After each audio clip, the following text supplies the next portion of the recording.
This is my current desk setup that I built last year, and as much as I love it, I find myself not using it for gaming at all. I mainly use it to edit my videos and do my daytime job, which is coding, and with the recent trend of comp setups all over social media, I found myself wondering, how good can an esports focused setup get? So let's build the ultimate esports gaming setup. First thing we gotta do is find an empty corner in my house for another gaming setup. Yep, I'm quite aware that I've used all the spaces in my house for gaming setups. My wife does not like it. Oh, here's an empty corner. Now let's get the desk. For the desk, we didn't need something too big. We only needed something that could hold the PC and one monitor. And luckily, I still have my old desk that went from Autonomous. This is a 60 by 30 white desk, and wait for it.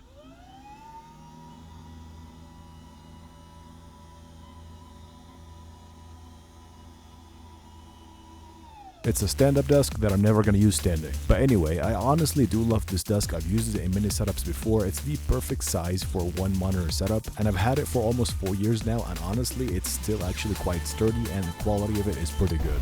Now, when it comes to the PC, we needed something that is extremely overkill. And because of that, I'm going to be using my main PC that was in the other setup, which has an RTX 5080 and an Intel 14900K, 64 gigs of DDR5 RAM, 4 terabytes of M.2 SSD, and it's housed in this Asus stuffed case that looks incredible. So this PC will guarantee we'll be getting triple-digit FPS. Now, to handle all the FPS that PC is going to be giving us, we have one of the most incredible monitors on the market right now, because this monitor is specifically made for esports gaming. This is the Sony INZONE M10S monitor that I reviewed a few months ago, and this monitor has a refresh rate of 480 Hz with a 0.03 millisecond response time because it's a OLED monitor. And with it being an OLED screen, this thing looks incredible. The colors are very punchy, the blacks are solid blacks, and overall it's one of the fastest monitors that you can get at 1440p. Not to mention that it comes with this insanely slim stand that actually rotates 360 degrees and giving you a lot of space where you can put your keyboard or anything you want under it. And it's actually freakishly thin, literally half of the size of my finger. Yes, I do know I have very fat fingers, but ever since I reviewed this monitor, I've been wanting to build this setup with this monitor, so it's a perfect fit. Next, to help me out with long gaming sessions, I'm actually going to be adding a monitor light. The specific one I'll be using is the BenQ Screen Bar Halo, and this thing seemed like a gimmick when I first got it, but after having it for now almost 2 years, I do not build a setup without having one of these up here because it helps so much with eye strain, especially if you're gaming with a lot of movements. By shining a light on your desk and basically not having the only light you're looking at from your monitor, but also the whole environment around you is kind of lit, and this specific Halo bar that I have can actually adjust the brightness and the color temperature based on the environment you're in. You can either set it manually or have it do it automatically, which is a super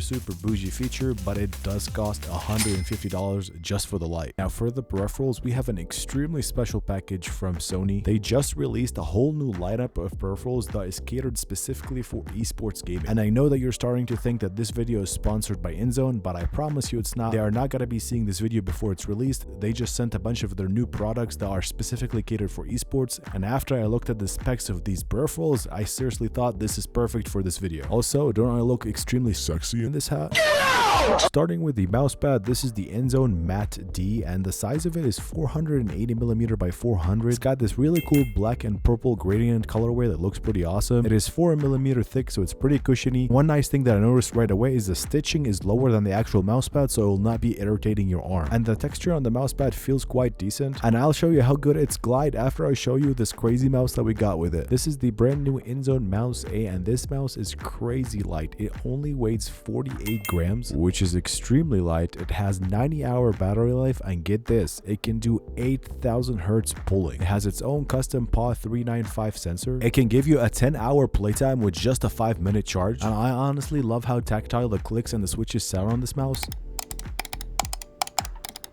And not to mention how good of a glide you can get with this mouse and mousepad. But most importantly, I really do like the shape and the size. It feels like a combination of the Pulsar X2 and a Logitech G Pro Superlight. My only personal beef with Sony about this mouse is I wish they had made a white one too. Maybe they will, we'll see. And next we have two new audio devices from Sony, starting with the first gaming IEMs they've developed with Fanatec. These are the INZONE E9. They have good noise isolation and they're extremely comfortable because they're super lightweight on your ears. I actually have them on right now as I'm recording this voiceover, ever, and I've been using them for the last 5 hours and I have zero complaints. They are tuned perfectly out of the box for FPS gaming, but you can customize your own EQ in the INZONE hub. And one massive bonus point for Sony is that they made the cable 1.8 meters long, which is perfect because most IEMs have a really short cable. Now, I just recently started using IEMs for gamings and the E9s right here sound really good. But Sony also sent the H9 II wireless gaming headset. This is their brand new gaming headset for times when I want to talk to friends and you have a mic on my headset. This headset looks insane. It literally reminds me of the AirPods Pro Max, but for gaming. But the crazy part is that it's ultra lightweight at only 260 grams, which is crazy. It has noise cancellation similar to the Sony XM6s, which have the best noise cancellation in the game, and I was extremely surprised to see how good it was. Got 30-hour battery life, and they come with a soft pouch included so you can store them and take them with you on the road. They also have simultaneous connection so they can connect to your phone and to your gaming device at the same time, and you can pick up phone calls while you're gaming, which is also awesome. And because they're so light, they're extremely comfortable and they're also flexible. But in my opinion, the best part about this headset is how good the microphone sounds. Here, have a listen for yourself. Doing a quick mic test on the new INZONE H9 Elite headset. How does the microphone sound? Is it good or is it clear? This is just the raw audio. I haven't changed any of the settings, and let me listen to see if it's in good. That microphone test sounded really clear and deep. Now for the final peripheral, we have the INZONE KBD-H75, the first gaming keyboard that Sony's made, and this thing knocks it out of the park. It has a magnetic Hall effect switch and it is gasket mounted. It has an aluminum chassis that feels quite sturdy and minimal, fully customizable RGB that looks super clean, and because it uses magnetic switches, it has per key adjustments for rapid triggers, actuation point, and even RGB settings. And with it pulling at 8000 Hz, you're gonna be getting top tier performance when it comes to latency. But the best part is Sony made this keyboard sound extremely good. Here, have a listen for yourself.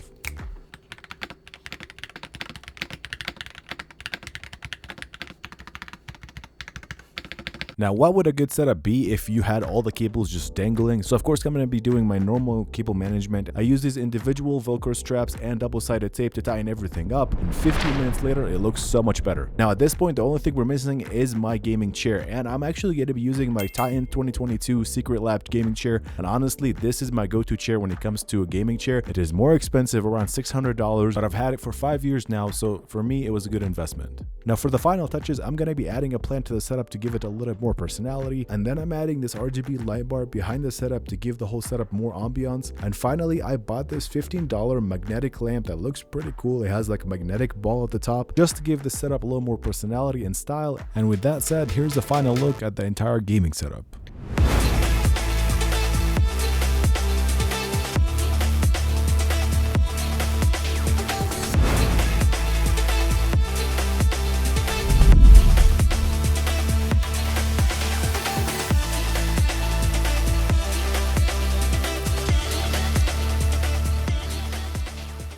Now I have to say, I've been gaming on this setup for the last few days after I finished filming this video. I gotta give it to the people that be building those comm setups and the esports setups, getting the best of the best out there when it comes to latency, when it comes to fastest peripherals, fastest monitors, fastest PC, everything. Putting that all together does actually make a difference. You basically are taking all of the variables that will delay you or make you worse at the game out of the game. And honestly, when it comes to pure gaming enjoyment, I have enjoyed this gaming setup more than any other setup I've built in the last few years. But I hope you guys enjoyed watching this video. Thank you guys so much for supporting my channel and watching all of my videos. I will see you guys in the next video. Bye.